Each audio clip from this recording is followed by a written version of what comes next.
Keith Engels from the South African Institute of Tax Professionals joins me now. Thanks so much for your time on SABC News. First, your reaction to that medium-term budget policy statement. Look, I think he did as much as he could do. I mean, the bottom line is you've only been a minister for 2 weeks, and all of a sudden you've come into the position, and as a matter of style and presentation, I guess the answer is we did miss him, and it's good to have him back. He came in with strength. I think he was really providing Nene's budget. I think the both of them were politically aligned. I think you're seeing a little bit more forthrightness. But again, he's in a straitjacket, so he's moving as far as he can in that straitjacket. I think the market is actually being a little tough on him, but it shows you the climate's changed. Okay, we saw that as we were saying, there's not enough good news that was coming out of that budget, not the greatest reaction to that. And we were also told that there was going to be clarity on what President Cyril Ramaphosa called his stimulus package, which is a reprioritizing package, if we can put it like that. We didn't get much clarity out of that, so where's money going to come from to get us out of this dire economic situation that we're in? Yeah, well, I think what you're seeing is that's really his boldness. He's trying to state what is very unpopular, is that we've got to bring the wage bill down. There's too much being spent on wages and big government and not enough on capital expenditure. And that's typically what an economist would tell you. A capital expenditure grows the economy, wages suppress the economy. So you'll see in Annexure B of the medium-term budget statement, they talk about the high level of wages and how wages have increased above inflation, above the private sector. And that's a hint. And what he's telling you also is if you simply don't replace them, just don't do new hires, you can reduce the public wage about 6% a year. So at least there's sort of a hint of that. But it's going to have to come out of the current. So whatever is being done, it's going to have to be shifted. That's why he keeps saying reprioritization, which is critical. One, we can't increase the debt, and two, we've got no room to increase taxes anymore. We're maxed out. So what do you got left? Reprioritization. Problem is easier than said than done, and that's where the specifics are lacking. You're not seeing too much. More or less departments, you come up with it. We also saw the announcement of zero-rated VAT items. What's your reaction to that and the unhappiness over chicken being left out? Okay, that's a funny one because it was kind of I guess what he was trying to do, it's clear they're trying to move a little bit toward a neoclassical liberalism where they were 10 years ago. So you see that move, but we're throwing through things for the populace. So the zero rating is really a populist move. The bread, the cake flour, those were fairly inexpensive, and that's why he threw those in. Oddly enough, the women's issues, well, they are on the zero rating. I think it was a populist move, and I think they felt bad that people were compelled to pay.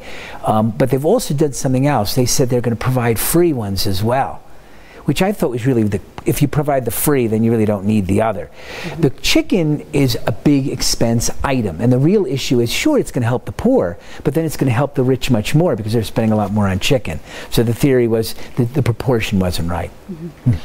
Tito Mboweni also spoke about the culture of paying that needs to be returned to South Africans. We know, especially when it comes to tax, SARS has said there's been a declining tax morality over the last few years. People are not paying as much tax as they should.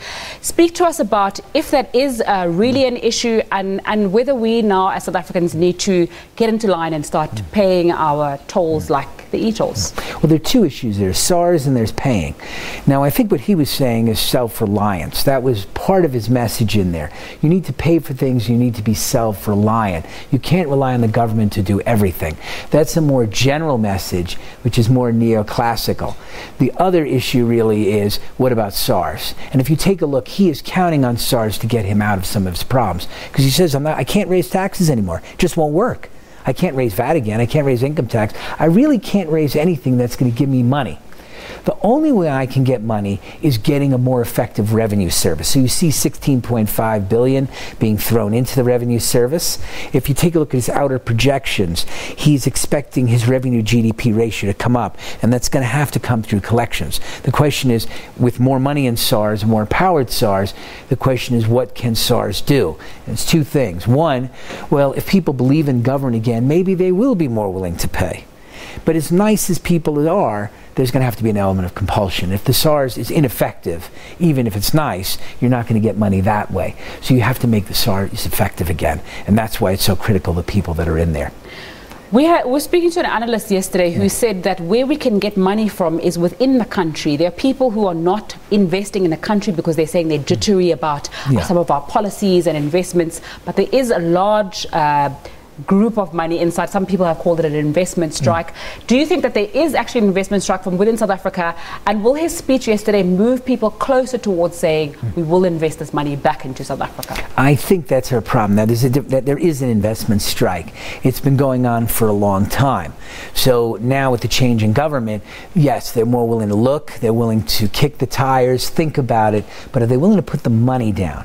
And right now, I'm not so sure if people want to put the money down yet. And the problem is there the political will to do what has to be done? The heart is there, but will the muscles follow?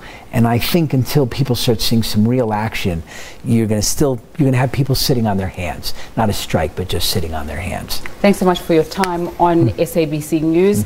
South Africa